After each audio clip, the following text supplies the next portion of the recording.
All right, now I'm going to show you how to finish off a project. So this one, as you see, it still has all the thread, all the extra fabric on it, and I am ready to do the back on this one. So what I typically like to do, because I don't like to be able to see these extra stitches and extra things, I like to put a extra piece of fabric underneath.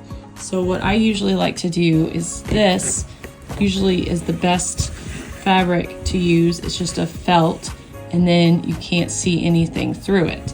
So what I will do is when you have your hoop, you can just take the back side, just this side of your hoop, and get some fabric like this.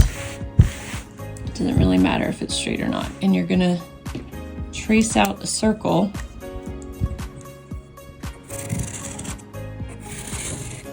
with, just use a Sharpie, trace out a circle, and then you want to cut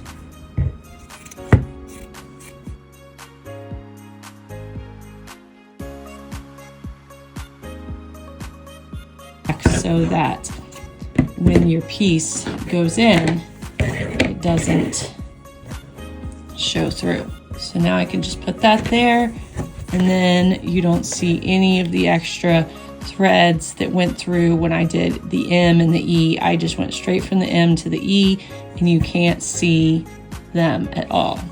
So that's gonna go on the back. Now what you want to do now is, this is way too long. So you want to get your scissors and just cut about 1 inch to like 3/4 of an inch circle around, and just cut off the excess fabric.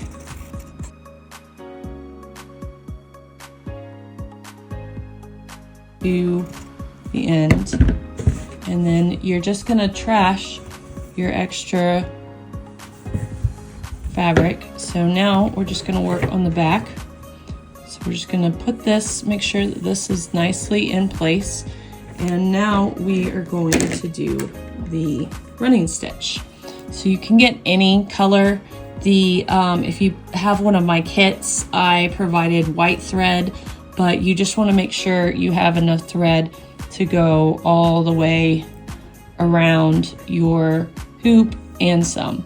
So I typically like to start at the bottom, and what you want to do is you're gonna stitch usually about halfway in between what you've cut, and you're gonna go, you want to have it so you're going from the pattern and up, and you're just gonna pull that through. And with the running stitch, you just wanna do, you can just do like a fairly large stitch. I usually do maybe like about 1 inch to 1/2 inch.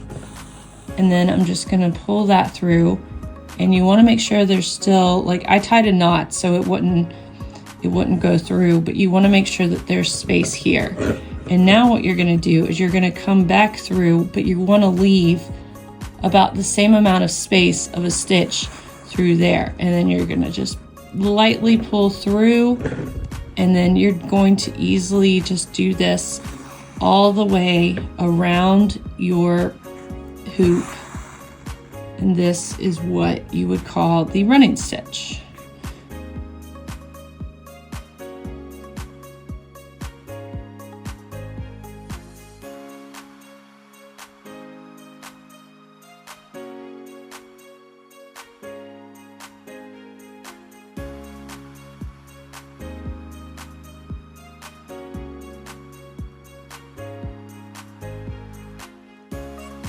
And now once you get all the way to the end, you can put it in about halfway, as long as they're next to each other. You're gonna pull that out. And now what you're gonna do is you're gonna see this fun magic trick, in a way. I don't know if it's fun, it's just something silly. So you're gonna pull the two ends. So So now you have this end and this end, and then you're just gonna pull them really tight. And then that pulls everything in.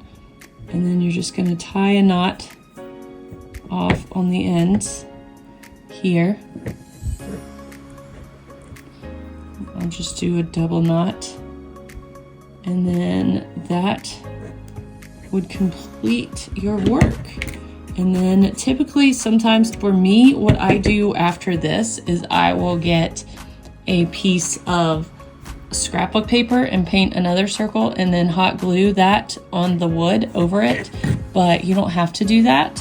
You can just leave it as is, and now it's ready for you to either give as a gift or to hang on your wall. Just put a nail and just stick it in right there, and you enjoy your embroidery.